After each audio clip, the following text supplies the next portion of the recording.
I have a scrap piece of wood here. It measures 16.5 by 9 inches. And then my second piece is the wood shelf from the Dollar Tree, and that measures 13.5 by 5.5 inches.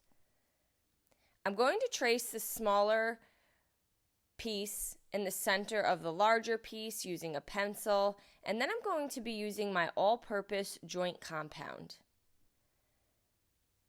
I'm going to put it on my putty knife, and I'm going to go around the edge of my larger piece of wood.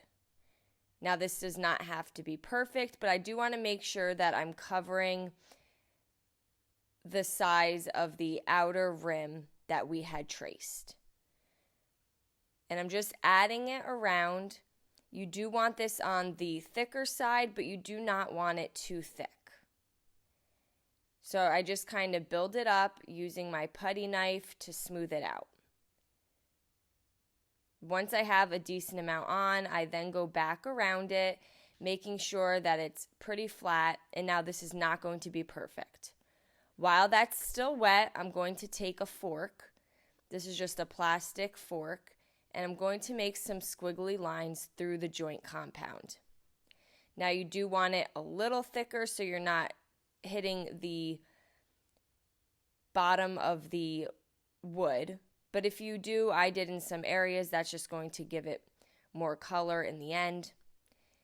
And I just go over it a few times in a squiggly motion. I let that dry for overnight, and the next morning it was fully dry, and I'm going to paint on top of it using some Wise Owl goldenrod. Now, I do not want full coverage. I do want some of the color of the joint compound to pull through, and this is going to show the texture. I set that aside and I went back to the smaller piece of wood, and I have this faux leather that comes from the Dollar Tree, and I'm going to cut a piece out that's a little bigger than my 13.5 by 5.5 inch piece of wood, and I'm going to glue the leather around the piece of wood. So this is the back side, and I'm just folding over the sides of the leather and holding it down with some hot glue.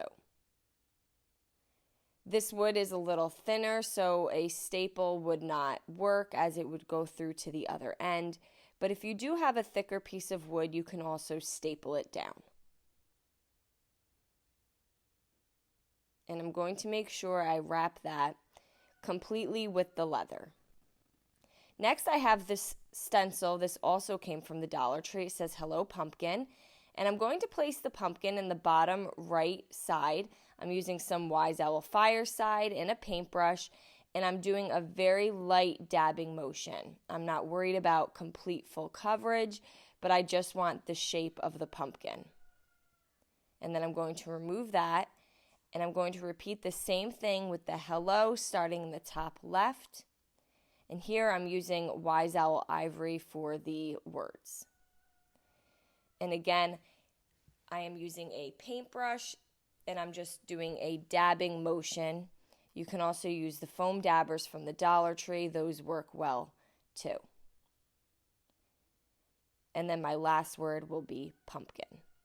And I did not go back through and connect all my letters, but you certainly can if you want to.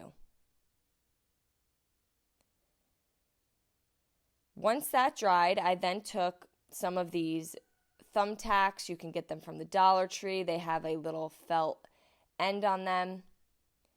And I'm going to poke them through where the wood already had the pre-drilled holes. And then I am going to glue those down.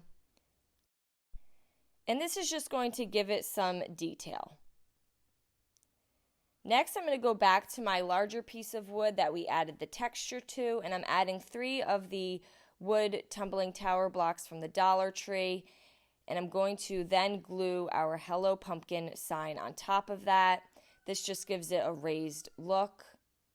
And then I have some faux leaves and berries that I got from a spray from the Dollar Tree that I'm going to place in the top right corner. And I really like how this came out. I hope you enjoyed this video. Paint products, tissue paper, transfers, and mesh stencils can all be found on our webpage at chalkitupfancy.com. And don't forget, you can check out other tutorials over on our webpage. Have a great day.